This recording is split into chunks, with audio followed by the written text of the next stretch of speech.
Can your own phone be used as a weapon against you? Can your mind be controlled with weaponized technology? A top secret control infographic released by accident? A weapon that causes you to hear voices? All of this and more on today's episode of Edge of Wonder. Welcome to Edge of Wonder. I'm your host, Ben. And I'm Rob. And you're probably wondering why we're wearing tinfoil hats. Well, by the end of this episode, you guys, you'll probably want to be wearing one too. And not because we look so fine. So Ben, what was released? All right. Well, for the rest of this episode, why don't we... Kind of want to leave it on. I look like a... Should we just leave it on? I look like a bad version of Marky Mark and the Funky Bunch. Okay, so recently Muckrock, a nonprofit news organization that specializes in filing Freedom of Information Act documents, received mysterious papers about mind control, either by accident or on purpose. So what are in these documents exactly? Infographics explaining something called psychoelectric weapons. Now you guys might be thinking, psycho what? And what can these weapons actually do? Well, this is where it gets super scary. They can do everything from controlling your dreams, controlling body movements, induce changes to your hearing. I mean, just look at this infographic they received. Yeah. There's some really crazy stuff written on it about how the human body can be actually manipulated. Right, I know. So there's even sleep prevention, an irresistible sensation to go to a specific place, like you just have to go there, constant itching, induced heart rate. I mean, this thing just goes on and on and on. Yeah, the one that freaks me out the most, though, was the one where they can actually like move your hands intentionally, like the way that they want them. Yeah. So let's get back to how this was released and what exactly this means. Ben, what I thought was the really interesting thing is that this came out a week after we published our video with cybersecurity expert James Scott, who talked about how this kind of technology actually exists. And you guys watch our interview with James Scott if you want to find out more about that. So keep watching if you want to know what this all means. So in our interview with James Scott, he explained how your phones or computers could be turned into a weapon through a frequency that would be sent out, which you can't hear, but it would have a physical effect on the human body. So kind of like if someone has a weaker mind, or let's say their mind was compromised somehow, according to what these documents show, it could potentially be controlled or told to do things that they might not otherwise want to do. Right. So here's where it gets super weird. On these documents, it says that in 1974, Dr. Joseph C. Sharp performed the first successful transmission of a human voice directly in the skull of a person which bypassed the ears. I mean, this is so crazy. Like, what? Like, that happened in 1974, right? Yeah. What can they do now? Just wait, because it gets weirder. They tested this stuff on deaf people, and this guy even has a patent for this microwave voice device. So why do they want to do this? Okay, so you're probably wondering, what purpose would a weapon like this have? Or maybe you figured it out because it wouldn't take a genius to. So on the site's strategy page, which is all about military affairs, they mentioned that a death ray was replaced by the voice of God during the war in Iraq. Okay. So what this means is that instead of using weapons to fight, they use something called a long-range acoustic device, or LRAD. I think let's go with LRAD. That just sounds LRAD sounds it's way probably better. LARD, but let's just go with LRAD. Well, it says that the LRAD is just a focus beam of sound. So, I mean, I could aim this thing at someone from like 300 meters away, and they could literally hear the voice, my voice, in their head. So what that means is, if I got control of this thing, I could beam this into Ben's head and force him to do something like, buy me some Twinkies. Ben, buy me some Twinkies.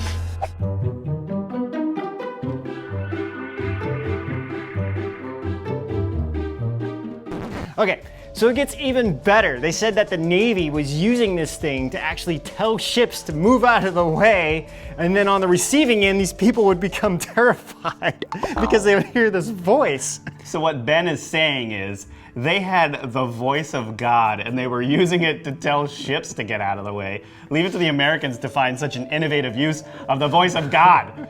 So the people were terrified when they heard it, right? Yeah, I mean, people are just like, what the heck is going, I mean, could you imagine, like, being in a ship and all of a sudden you just hear this, move out of the way? Like, what the heck? Move out the way. Yeah, so I hopefully they stopped using it after people were, like, really freaking out. Yeah, okay, but real situation. So imagine this. You're fighting a war, and all of a sudden, you hear this voice in your head that says it's God telling you to drop your weapons and surrender. I mean, that's... I'd have a bit of a crisis there myself if I heard that. I mean, seriously. I mean, you can just imagine how much of an effect a weapon like that could have. I mean, weaponizing sound in someone's head, that is ridiculous. Yeah, exactly. Okay, so like Ben and I like to throw the most crazy things at you guys. So Exactly. because ISIS is super religious, it seems like this weapon actually had an effect. Now, why would they do this to the general population? Well, keep watching if you want examples of how they were using this. So the reason they'll do this to the general population is simply for control, really. I mean, these leaked documents show that they can use helicopters, cell phone towers, even commercial vehicles to send out these signals using these psychoelectronic weapons to cause all kinds of symptoms. Right. So y'all know there was a real-life CIA mind control experiment going on called MK Ultra, right? It's still going on, but it is like way more sophisticated than when it first started. Right. I mean, they don't technically use this name MK No, Ultra. technically that is like not, but everyone uses it out of the Right, blanket. exactly. Yeah, and because it's the most well known. But we decided we're not going to go into this too much because, I mean, man, if we it's did, like a whole episode. yeah, it'd be like an hour long. So we'll do a whole episode on that sometime in the future. But we wanted to bring it up anyway. Like, anyone remember Clockwork Orange? It's kind of based out of that. Yeah, so Clockwork Orange. Every time I think of Clockwork Orange, I think of that image of the guy with the eye drops thing. We gotta show that. By the way, the book was like way better than the movie. The movie just freaked me out, but MK Ultra was using drugs and psychotropics to control a person and push the boundaries to see what they would do. Right, yeah. So the person who really made this what it was Michael Aquino, a military officer and who was a key player in the Church of Satan. I mean, yeah, and he's still alive and not being arrested. That's the weird thing. So he used drugs and satanic rituals to control people, and he's working with the CIA. What the heck? What hasn't the CIA dipped into? Yeah. There's even a video of one of the professors he was working with telling a young girl to grab a cobra by the head and then later telling her to put her hand in acid. Yeah, that's not weird. This dude looks like a freaky vampire. Yeah, I mean, seriously, he literally tries to look like a vampire. It's so weird. Now, what would be the purpose of all this? Well, for their personal agendas, for population control, to dumb us down, I mean, etc. It just goes on and on. But let's get into some real life examples of this. So we can get in some serious conspiracies here, everything from the recent shootings, JFK's assassination bombings, etc. But here are some that we found that seem that could really be cases of mind control. Right.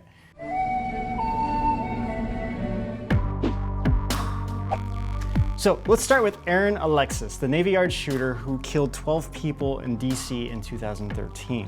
According to an FBI official quoted in CNN, that Alexis was under the belief that he was being controlled or influenced by extremely low frequency electromagnetic waves. So a message later obtained by federal authorities from Alexis' personal computer said, quote, ultra low frequency attack is what I've been subjected to for the last 3 months, and to be perfectly honest, that is what has driven me to do this.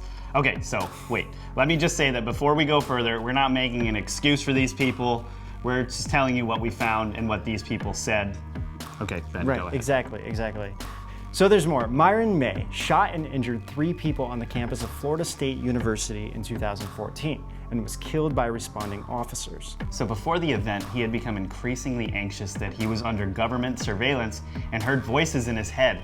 Does any of this sound familiar? Yeah, so there's even more. Jason Brian Dalton, an Uber driver, was accused of deadly shooting spree in which 6 people were killed and 2 others were injured in Michigan in 2016. He blamed his actions on his Uber mobile app, which uses a symbol that he claims resembles the Order of the Eastern Star, which is part of the Freemasons and the Illuminati. Yeah. So he claimed it took over his body after he pressed the button of a new app resembling the devil, which caused him to make these crimes. Okay, but a smoking gun of seeing this work is when NASA astronaut Heidi Stephanician Piper was about to say she saw a UFO when she suddenly fell over. Right. So other astronauts came over to help her, and they help her get back up. She gets back to the podium, and then as soon as she starts talking about this UFO encounter, bam, she falls over again, and eventually she's just carried off the stage. Right, so there's so much more to this, but we're gonna stop here for now. So let's ask who is doing this and why. Right. Okay, so keep watching if you wanna find out what could actually be behind all of this. So if things couldn't get any crazier, I feel like this is the time to bring this up. So a lot of people are talking about, the shadow government, and there's so many people in actual government and whistleblowers who are talking about this. I mean, we just interviewed Laura Eisenhower, who also talks about this. So they have their own agenda, of course, and we just did a video comparing Thanos to the Illuminati, but this is really the main cause, which is population control. Right, they want to control us so they can start their plan to eventually begin their new world order. But to do that, they want to make sure that no one will be able to stop them. Also, we just interviewed Laura Eisenhower, the great-granddaughter of President Eisenhower, who actually talks about this as well. So the shadow government, I mean, we could get so much into this, who's involved, what's involved, how many people are involved with this. I mean, and what are these doing? They're mostly like suppressing human consciousness, really. They don't want us to develop into, There are actually some reports say that they're scared of us developing. Yes, right? exactly. And that's what Laura was actually telling us too. But what's starting to happen though is that a lot of people are starting to wake up. More people are realizing that there are things that exist beyond this reality and are starting to see the truth behind all this mainstream narrative that, that they want us to believe. So to make a long story short, a lot of these mind control things are not working the way they planned them to initially. Right. So do you want to know what you can do about it? That's basically what we're going to cover next. Right. So what can you do about this? Well, for one, you can start to explore self-control methods that will allow you to be more mindful of your own thoughts, such as meditation. So meditation will help you strengthen your mind and also help you get rid of negative thoughts. Negative thinking invites all kinds of things. Our recent Laura Eisenhower interview basically goes through this a bit. Have a watch if you haven't. Right, and also meditation can strengthen the pineal gland, which is what is connected to the third eye or the celestial eye. Through that, you'll be able to see wonders beyond anything you thought was true. Comment below if you want us to do a video on everything there is to know about the celestial eye. Or you could just do what we did at the beginning of this episode and start wearing tinfoil hats. So like I said, by the end of this video, we may all be wanting to wear I just can't look cool in this thing, Ben. It just doesn't work for me. Well, I mean, and yours is like the most stylish tin hat ever. Your tin hat looks terrible, man. And your little thing fell off of it. I know it did, my antenna. Well, in any case, whatever it is you choose to do, I hope this episode has helped you guys. Also, guys, please hit like and subscribe. We're new and we can use all the help we can get. Right? And until then, we'll see you out on the edge of tinfoil. Hey, actually, before we end here, why don't you guys send us your photos about how you look in your tinfoil hats?